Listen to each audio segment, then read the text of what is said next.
Magandang araw po sa inyong lahat mga kababayan at welcome back dito po sa PNR at ito nga mga karibyo natin. Claire, walang alam, nataranta na ang palasyo.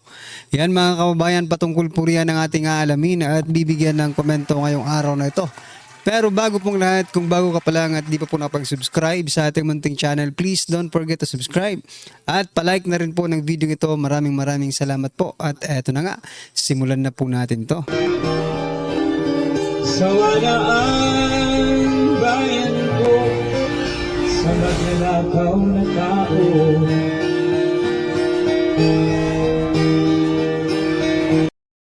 So yan mga kababayan, bago po natin muling i-play ang video ito, pasadahan po muna natin ang mga nagte-trending na mga balita dito po sa mundo ng social media. At unahin na nga po natin ito. Itong post ni Sir Orlando De Leon. Ito po ay transcript mga kababayan ng press con ni Auntie Claire mga karibyo natin. Sabi po dito, press con ni Claire, ito'y isang katang-isip lamang. Ito po ang sabi dito. Sabi po ni Yusek Claire Castro, naririto na naman tayo para magbigay ng updates ng mga accomplishments ng administrasyon ni Pangulong Marcos. Sabi naman po ni Ma'am Eden Santos, Ma'am, bago po tayo magpatuloy, may lumulutang na balita na sangkot daw si First Lady sa investigasyon ukol sa pagkamatay ni Paulo Tantuco, bunga ng overdose sa drugs. Sabi po ni Claire, sinagot po ni Claire, kanino mo nakuha yan? Kay BP Sara naman ano? Di ba sinabi ko ng fake yan? Ayan, may ano agad siya, may conclusion siya, fake daw. Sabi naman po ni Ma'am Eden Santos, Ma'am, nasa MSM na po at confirmed ng coroner's office ng LA. Sabi naman ni Claire Castro, saan mo nabasa? Sa Jamie News?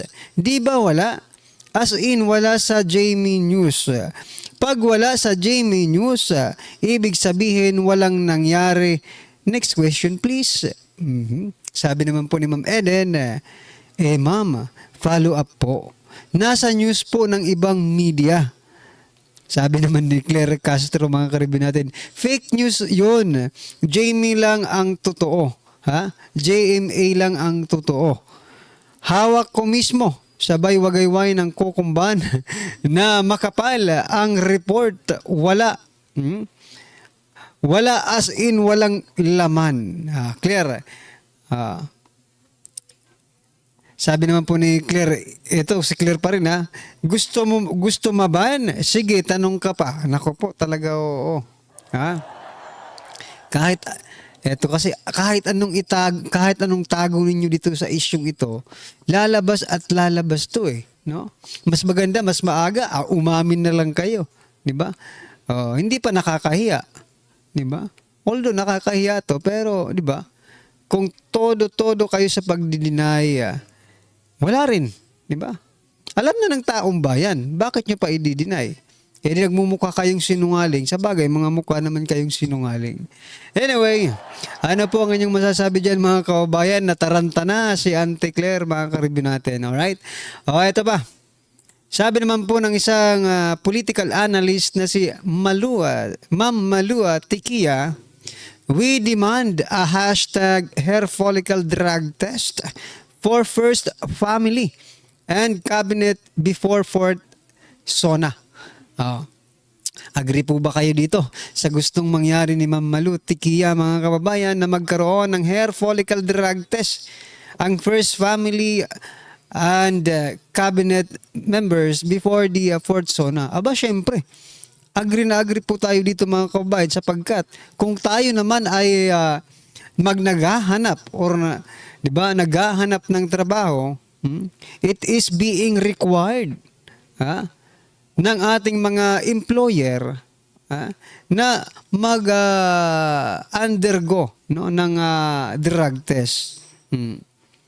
Sino po ba ang employer ng President Bongbong Marcos Jr.? Sino po ba ang employer ng mga government officials? Hindi po ba taong bayan? Taong bayan po ang pinagsisilbihan nila. That is why whatever the demands of the people, the Filipino people, no, dapat yun sana ang nasusunod eh. Kaso mga kababayan, nag-demand na nung una pa.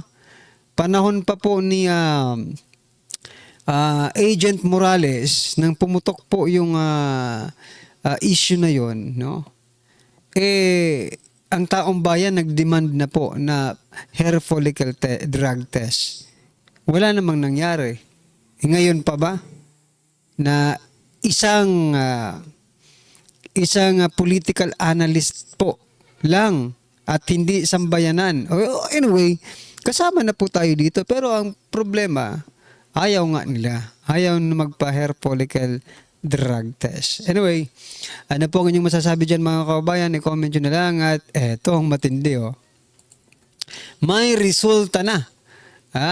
Yung warrantless arrest ni General PNP Chief Torre. NCRPO has arrested 3,267 suspects across Metro Manila via legitimate warrantless arrest in June 2025, mga kababayan.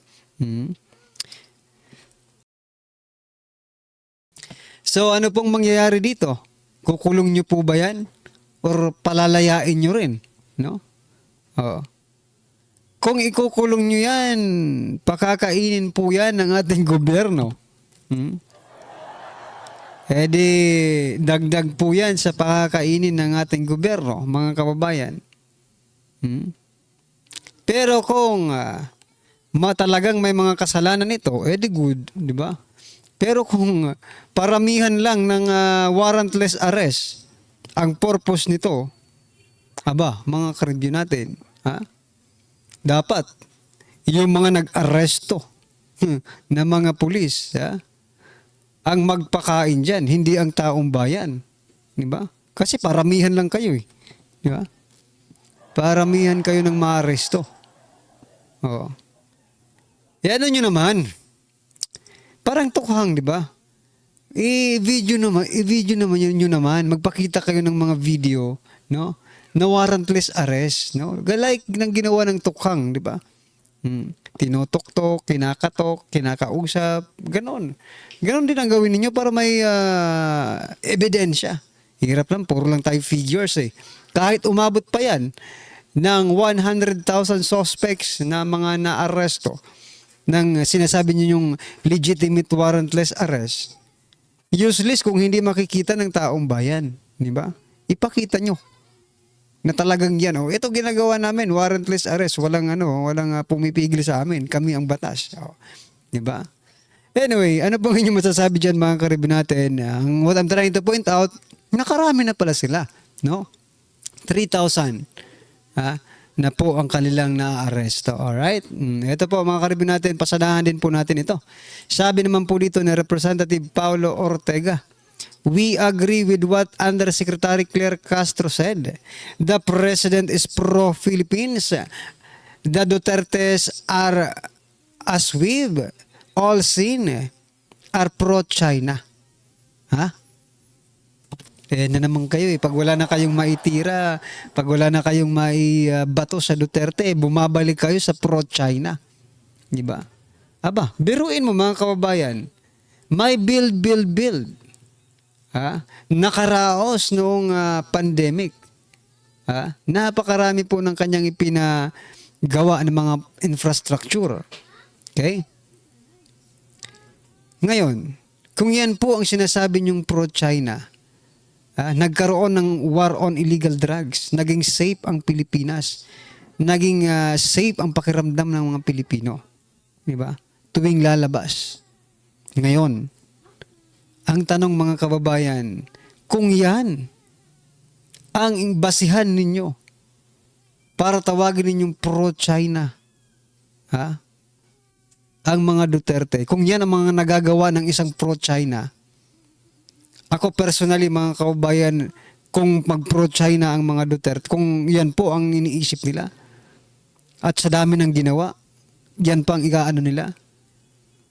I will proclaim myself also, na pro-China. Kasi may man nagagawa eh. Nakikita po natin yung mga trinatrabaho nila. Pero, gugustuhin mo bang maging pro-Philippines ka?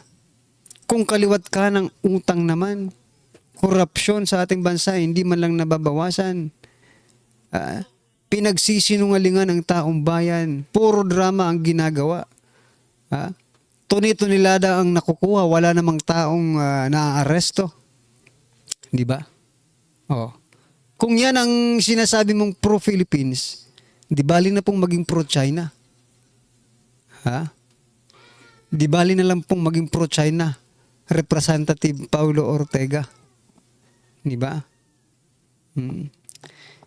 Friends to all, enemy to none. Yan po ang foreign policy na dapat sana. Kasi magandang pakinggan at maganda ang resulta. Friends to all, enemy to none. Alright? Ito pa mga kababayan. Ito, grabe. Ito ang sampal sa pagmumukha ng Coast Guard and also the Department of Justice kay Soji Boying Rimulya.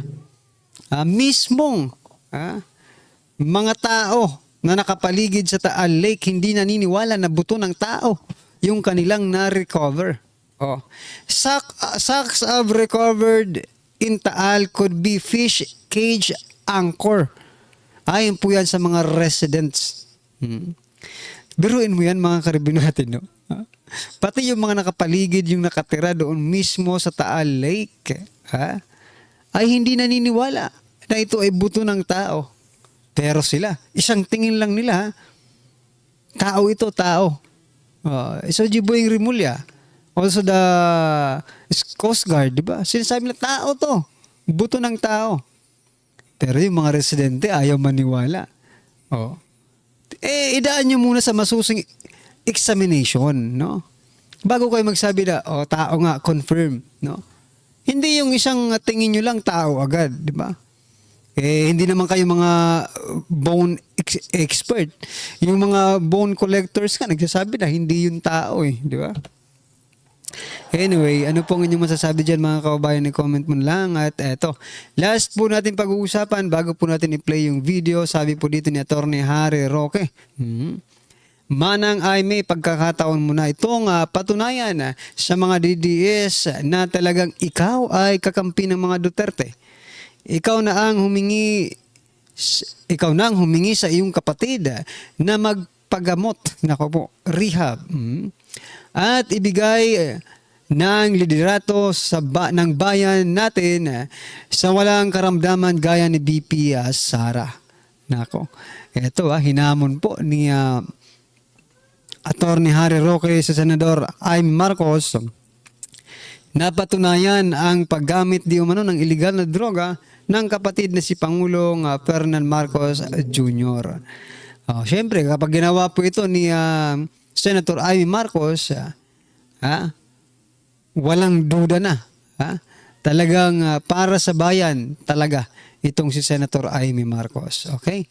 At malamang sa malamang, ay magbago po ang isip ng ilang mga Duterte supporters sa pagtingin dito po kay Senator Amy Marcos. Alright? Ano po ang inyong masasabi dyan mga kababayan? I-comment nyo na lang. At eto, pasadahan po natin ang video ito at bigyan po natin ng reaksyon. Eto na po. Ito po yung magandang itanong po sa inyo. Kahapon po, ang sabi po ni Attorney Claire, sa katanungan nga dito po sa usapin po ng pagtatrabaho ng mga opisyal ng gobyerno, ang sagot po niya sa isang tanong, ang Pangulong Marcos, aksyon, aksyon, aksyon. Si VP nasaan? Nasa The Hague daw po ngayon, the Netherlands.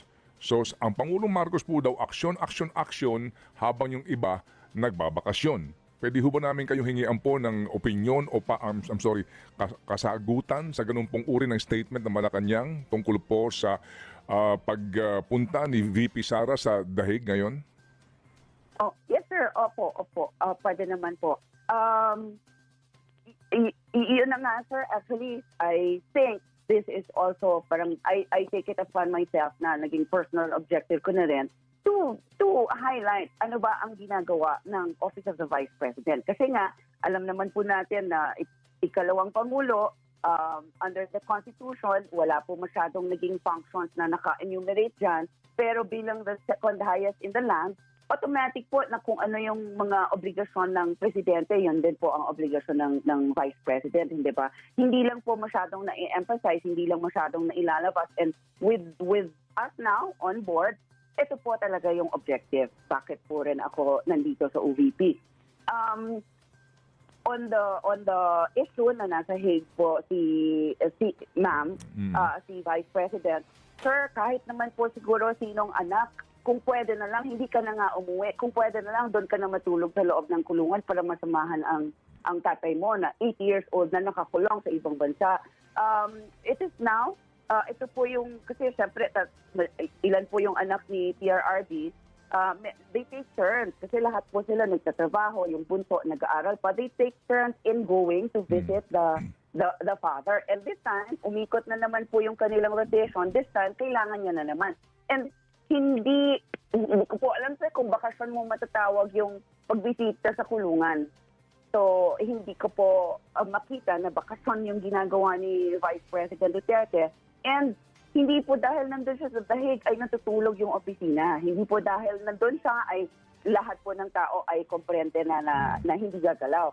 Ang operations po hindi naman tumitigil. Ang trabaho po ng any government or private office, hindi naman po natutulog pag umalis ang boss, hindi ba? Hindi naman po yung when the cat is away, the mouse will play. Wala pong ganyan, lalo na sa gobyerno because they are covered by civil service rules.